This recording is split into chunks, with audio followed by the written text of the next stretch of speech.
sorry, that's a picture of the floor there that you can see right now. Folks have been asking me what I use, what gear I use for doing the live streaming. And so I wanted to just encourage you guys, like some of the mics I have are recording mics that I've collected over the years and they're worth a lot of money, but you can do this with cheap, relatively cheap microphones as well. So basically what I'm doing is this mic here, which is a Neumann TLM 149, that's the main vocal mic. This mic is just running into a little loop pedal, which is down there. More about that in a second. This mic is micing up the bass end of the guitar. It's a Gemini 1. And this mic under here, which you can barely see, is a little condenser, which is picking up the high end of the guitar. It's pointed at the 12th fret. If you're just a person who doesn't into technical stuff, sorry, this is a bit technical, but it's to try to encourage people to do this for themselves.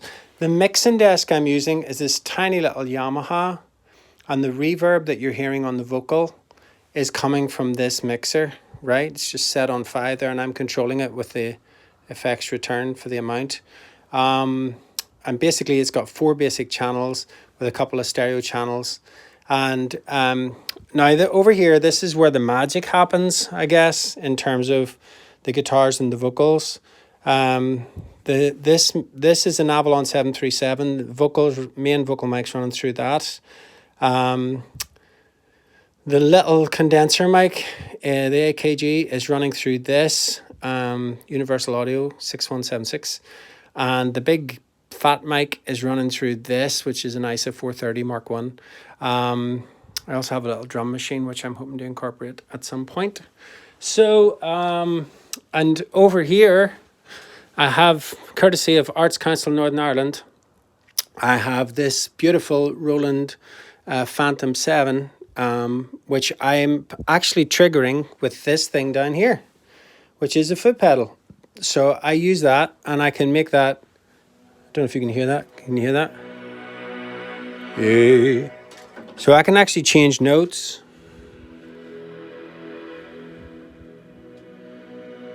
And do that by myself. But I haven't gone live with that yet because I'm still trying to figure it all out to get the balance right. So my guitar comes out of the pickup on the bottom of the guitar right there. Also inside the guitar, there's another microphone as well as a piezo pickup. So that means I've got the sound of the strings, and I can sing into the guitar. And so if I sing in around the guitar, any effects on the guitar go through the microphone and come out through everything as well. Over here is my pedal board, which is set up to take my electric guitar and acoustic guitar without changing channels. So just one chord coming out of the tuner goes into either an electric or an acoustic, and then it splits over here to go to an amp or to the PA. Down here is my 2000, I think it's a 2009 Mac, which is currently watching itself on the TV with a time delay, which that thing is on its last legs, so totally need a new Mac. But hey, we're working up, saving up for that. Now down here, I got this from KT Tunstall. So what happens is the synthesizer over there, and even the Moog that's up above it, which I didn't make much of a deal about that, but both of those come into this little mixer. The guitar, see over here, there's a cable with a red bit of tape on it, look, right? And over here, there's a bit of cable with a red bit of tape on it. That's the acoustic coming in there. This is this little SM58 over here, in case I want to sing into my loop pedal. So basically, I'm using this mixer. The drum machine's coming in here, and the Moog is coming in there. I use this mixer to take everything into the loop pedal. So I can do multiple channels into the loop pedal. Because the way I use a loop pedal is basically a one shot. I just record the thing one time. I don't overly layer it up. I don't have presets much. In fact, I don't have presets at all. I try to do it on the fly, and because feel to me, or the feeling in the room, is very much part of what I do. and how I feel and what I'm picking up from the crowd is very much a big deal, you know, to me in terms of how it affects my performance and what I do. Therefore, I don't like presets because the preset might feel wrong some night. But so the idea is I'm actually experimenting with this right now. I'll be able to trigger little beats from my portable drum machine, again, courtesy of the Arts Council, and through the mixer, which I got in Dawson's Belfast. And as I got the synth and the Roland, as well, the drum machine. So all these things run into here, and I listen to myself out of the headphone jack. Now, you're saying to yourself, what are you using the video on? Well, or maybe you're saying, I wish you'd hurry up and get on with this because this is really boring. Who knows? So yeah, the video on, I have this super cheap, bought on Amazon, probably like $9.99 delivered, little camera stand. And it just has a wee adapter, again, like cost about $5 to hold your iPhone. Now, here's where the magic happens. And this is the thing I struggled with for a long time. How do you get the sound of this into your iPhone? Because it doesn't just work anymore the way it used to with the jack plug.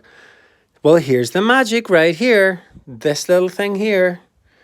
And how it works is on the back of this Yamaha, as you can see around here, there's a USB out, and the USB cable coming around here, lent to me by my friend Asman, comes into here, right?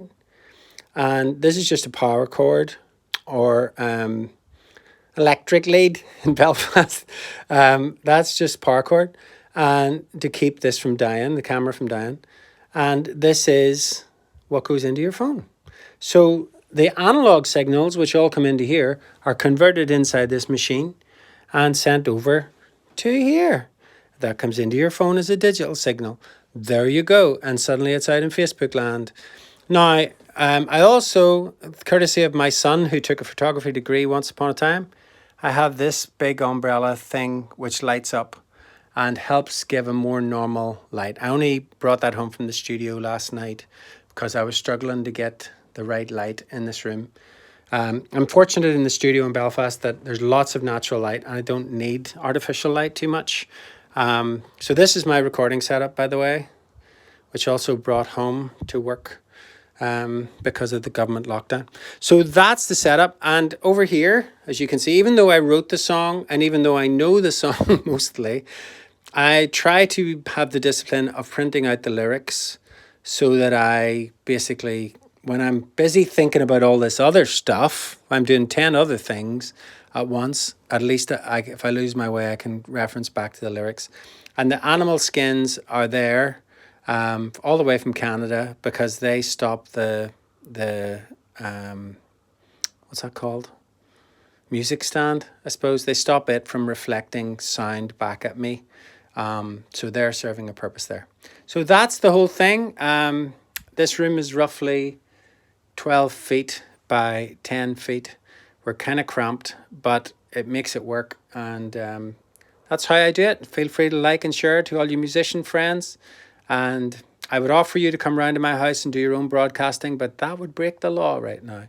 So hopefully that will help you how a one-man busking guy keeps it all together. Thanks very much for watching. Like and share if you care.